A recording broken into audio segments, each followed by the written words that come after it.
Hi, I'm Barbara Lewis, And I'm Amanda Trosten-Bloom. and we're going to share lessons learned from a complex, large-scale project that profoundly affected the Denver Museum of Nature and Science and its surrounding community. But we'd like to begin with the end of the story. At the end of the Community Collaboration Project, the CEO of the museum, George Sparks, asked the consultants a simple question. He said, "How did you manage to do in less than a year what we've been trying to do for 30 years?" What he was referring to was that the Community Collaboration Project successfully engaged people of color. And these were people who did not have a relationship with the museum. And it engaged them in co-creating a multicultural vision. So our answer to George was simple. George, we used appreciative inquiry. You see, the museum had been looking for three things before this began. The first was to involve or partner with its community to develop a vision for the museum's future.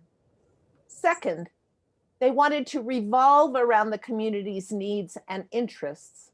And finally, to evolve the museum culture to be more collaborative and culturally inclusive.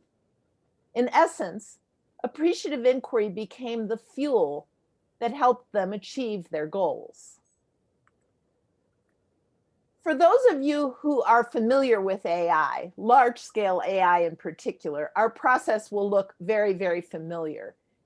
The summary that you see on your screen really breaks with the holy grail of TED Talks because it's so detailed, but let's break it down. In steps 1 and 2, we organized a large core team. In step 3, that team conducted one-on-one and small group interviews. In 4, they made meaning of the data. 5 and 6, they organized and hosted a planning summit. And 7, they used the summit's data to finalize a multicultural plan.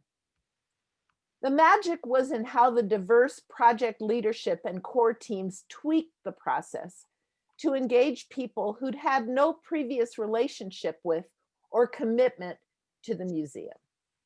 So the first and most important question we had to answer was, what will make people volunteer their time to help an organization that they currently experience to be unwelcoming? Our project leader, Carolyn Love, introduced us early on to one of her mantras taken from one of her mentors, Opalanga Pugh. It was connection before content. This became the guiding theme. Both the project leadership and consulting teams were diverse, and together we leveraged our shared networks to identify and recruit a 30-member core team. Stakeholder, or perspective mapping as we called it, and recruitment all took place over a month.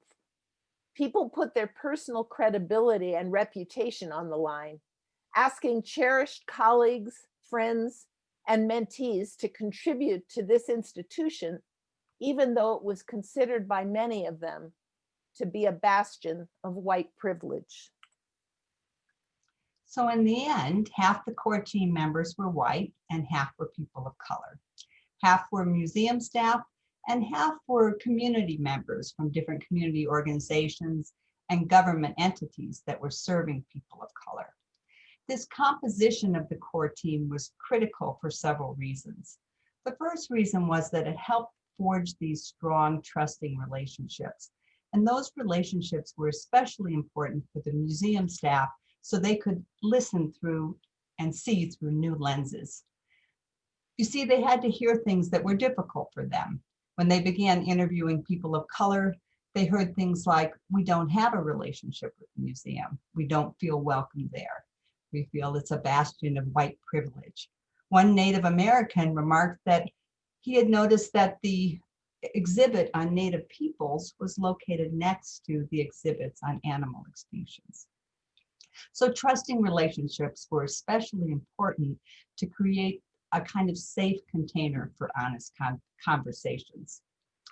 The next thing that the core team did was they simplified everything. They wanted to make sure that the process and the materials were more compelling and relevant. The interview guide went through several iterations. The core team also changed our community meeting design, and they made it, enabled it so they could be the facilitators of the process. So they took the process out into their networks and conducted it with smaller groups. For instance, one core team member, Paul, who was a minister, conducted the process in Spanish with a parenting group that he was serving. He also reached out to a neighborhood organization. There was also a woman shown in this photo here, Carla, who was with Mikasa, which was a family service organization for Latinx people. And Carla did the process with her staff, and she and her staff got so excited about it that Carla ended up recruiting the most people to our Appreciative Inquiry Summit. She, in fact, won the award, which was to get a behind-the-scenes tour of the museum for her friends and family.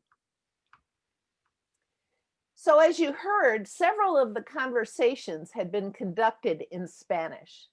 And so it was important that Spanish-speaking team members make meaning of what they had learned in their native tongue.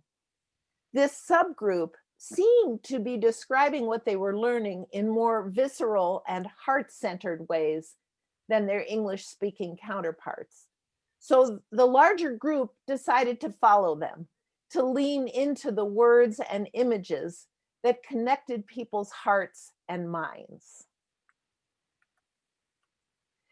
Perhaps most important, the core team co-designed and co-hosted a family-friendly, multi-generational summit that was the culminating activity of the inquiry. Barbara's going to show you in a moment a brief video of that event. And as she does so, notice how our theme of connection before content shows up.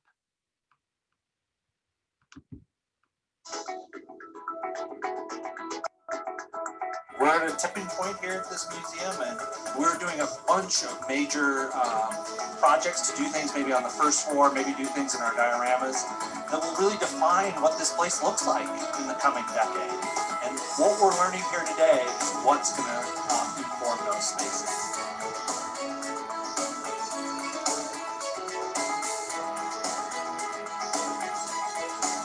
Today is a culmination of this sort of work, but it's also the beginning.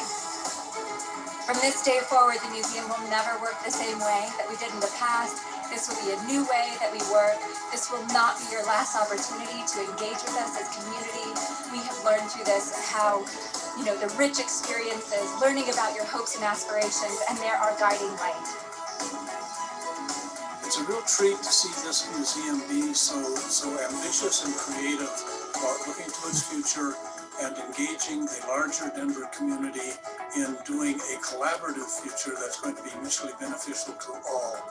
We as citizens, we as museum professionals, and the city of Denver is going to come out way ahead because of what they're doing.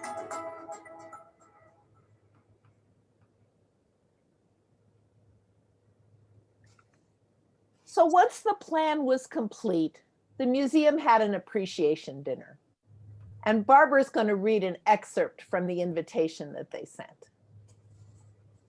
To our community collaborators, you gave us your time and your expertise over the past year. Every day, we think of your words and examples to shape our projects and to change who we are. We still have a long ways to go, and we are excited about the journey. Below are some ways we have incorporated what we heard and what we hope you will continue to give us your wisdom and insights on. We look forward to critical feedback, and we look forward to your continued ideas to shape the future of the museum. At the dinner, they went on to highlight 11 different things that the museum had already done to act on what they had learned. These were things like changes in exhibits and programs, and also changes in hiring practices to enable the museum to better mirror the Denver metro area. Since then, community members have continued to help out. What you see here is the Curiosity Cruiser that the community members helped design. It takes the museum out into the community. People from the community have also contributed ideas such as including indigenous ways of knowing the universe in the new Space Odyssey exhibit.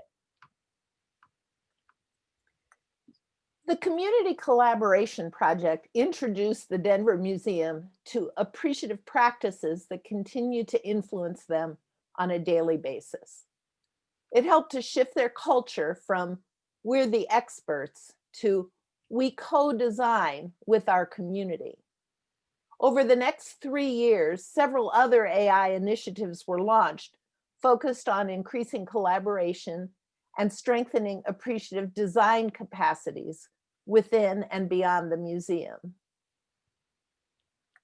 As we've suggested here, AI can be a really powerful tool for multicultural planning. By putting connection before content, it creates safe containers for people of diverse backgrounds to envision and create a world that works for everybody. And in times like these, what more could we wish for?